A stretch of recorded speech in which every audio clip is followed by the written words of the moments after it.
ಬ್ರಾಹ್ಮಣನಿಗೆ ದ್ರವ್ಯವನ್ನು ದಾನ ಮಾಡಿ ಸ್ವಗ್ರಾಮವನ್ನು ಕೊಟ್ಟು ತಂದಿದನು. ಸ್ವಲ್ಪ ದೂರ ಹೋಗುವಷ್ಟರಲ್ಲಿ ಸತ್ಯನಾರಾಯಣ ಸ್ವಾಮಿ ಒಬ್ಬ ಸನ್ಯಾಸಿ ಎಂದು ವರ್ತಕನೇ, ನಿಮ್ಮ ಹಡಗಿನಲ್ಲಿ ಏನಿರುವುದು ಎಂದು ಕೇಳಿದನು.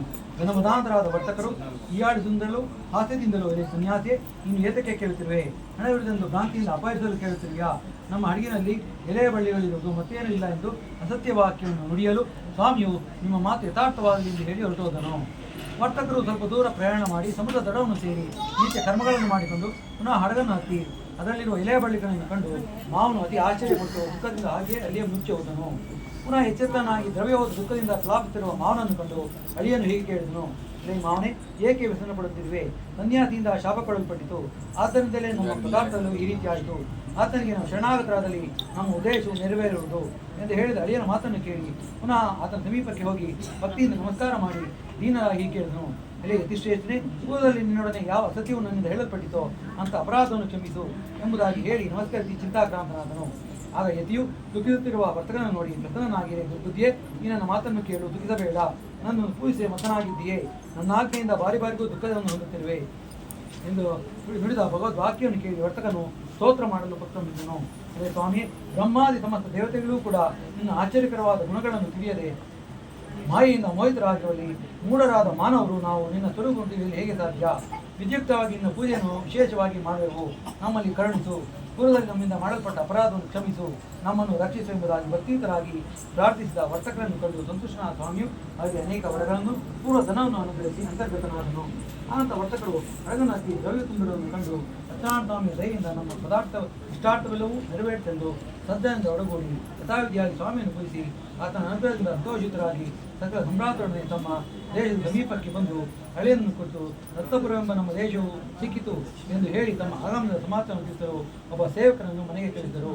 ಆ ದೂತನ್ನು ಪಟ್ಟಣವನ್ನು ಪ್ರವೇಶಿಸಿ ವರ್ತಕನ ಮಡದಿಯನ್ನು ಕಂಡು ಬದ್ಧಾಂಜಲಿಯಾಗಿ, ತಾಯಿಯೇ, ಅಳಿಯನೊಡನೆ ನಿಮ್ಮ ಪತಿಯು ಬಹಳ ದ್ರವ್ಯಗಳಿಂದಲೂ ಬಂಧುವರ್ಗಗಳಿಂದಲೂ ಈ ಪಟ್ಟಣದವರಿಗೆ ಬರುತ್ತಿದ್ದಾರೆಂಬ ಶುಭಾರ್ಥೆಯನ್ನು ತಿಳಿದನು.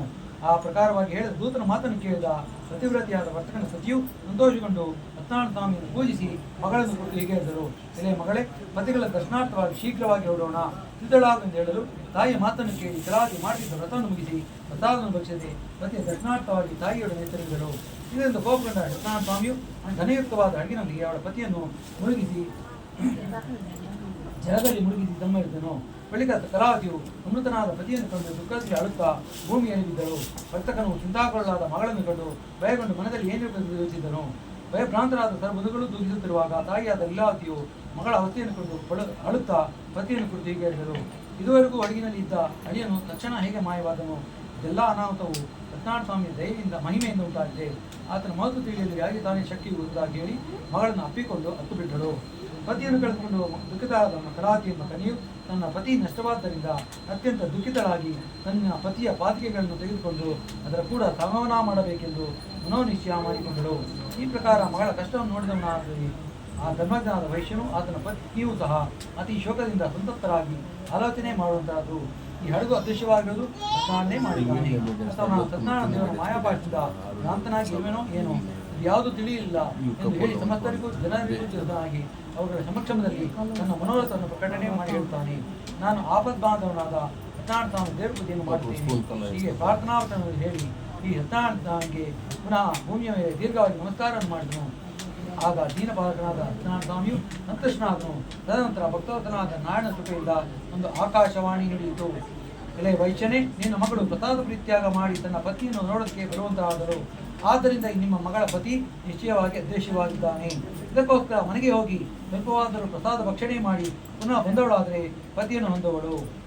ಕಲಾವತಿ ಹೀಗೆ ಹೇಳಿದಂಥ ಆಕಾಶವಾಣಿ ವಾಕ್ಯವನ್ನು ಕೇಳಿದವಳಾಗಿ ಅತಿ ಬೇಗ ಸ್ವಗೃಹಕ್ಕೆ ಹೋಗಿ ಪ್ರಸಾದ ಭಕ್ಷಣೆಯನ್ನು ಮಾಡಿ ಯಥಾ ಪ್ರಕಾರ ಬರುವಂತರಾದರು ಮತ್ತು ಪತಿಯನ್ನು ನೋಡುವಂತರಾದರು. ಆಗ ಅಲ್ಲಿದ್ದ ಜನರೆಲ್ಲ ಮೊದಲಾಗಿ ತನ್ನ ಪತಿಯೂ ಸಹ ದೃಷ್ಟಿಗೆ ಗೋಚರವಾಗುವಂತರಾದರು. ಆನಂತರ ಕಲಾವತಿ ಎಂಬ ಕನ್ಯೆಯು ಅತ್ಯಂತ ಆನಂದ ತನ್ನ ತಂದೆಯನ್ನು ಕುರಿತು ಈ ರೀತಿ ಕೇಳಿದರು, ತಂದೆ, ಈಗ ಮನೆಗೆ ಹೋಗೋಣ ನೋಡಿ, ವಿಳಂಬ ಏತಕ್ಕೆ ಮಾಡ್ತೀರಿ? ಈ ಪ್ರಕಾರ ಹೇಳಿದಂಥ ಮಗಳ ವಾಕ್ಯವನ್ನು ಕೇಳಿ ಆ ವೈಶ್ಯನಿಗೆ ಬಹಳ ಸಂತೋಷ ಉಂಟಾಯಿತು. ಆನಂತರ ಯಥಾದೀಪ್ತವಾಗಿ ಸತ್ಯನಾರಾಯಣ ಸ್ವಾಮಿ ಪೂಜೆಯನ್ನು ಮಾಡಿ ತನ್ನ ಬಂಧುವರ್ಗದಲ್ಲಿ ಜನಹಿತನಾಗಿ ತನ್ನ ಭಕ್ತಿಯಾದ ಗೃಹವನ್ನು ಕುರಿತು ಹೋಗುವಂತಾದನು. ಮತ್ತು ಪ್ರತಿ ಮಾಸದಲ್ಲಿಯೂ ಪೂರ್ಣಿಮೆ, ಸಂಕ್ರಾಂತಿ, ವರ್ಷಕಾಲದಲ್ಲಿಯೂ ಸತ್ಯನಾರಾಯಣ ಸ್ವಾಮಿ ಪೂಜೆಯನ್ನು ಮಾಡುವಂತಾದನು. ಈ ಪ್ರಕಾರ ಅವರು ದೀಪ್ತ ಶ್ರೀ ಸತ್ಯನಾರಾಯಣ ಸ್ವಾಮಿ ವೃತ್ತಾಚರಣೆಯನ್ನು ಮಾಡಿ ಮತ್ಸ್ಯಲೋಕದಲ್ಲಿ ಸುಖವನ್ನು ಅನುಭವಿಸಿ ಅಂತ್ಯಕಾಲದಲ್ಲಿ ಸತ್ಯಲೋಕವನ್ನು ಹೊಂದಿದವರಿಗೆ 4ನೇ ಅಧ್ಯಾಯ ಸಂಪೂರ್ಣವಾಗುವುದು.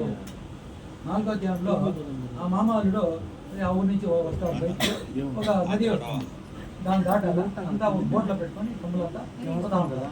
స్వామికి వాళ్ళ పైన ఇంకా డౌట్, 2 సార్లు దొంగలు చేయలేదు అని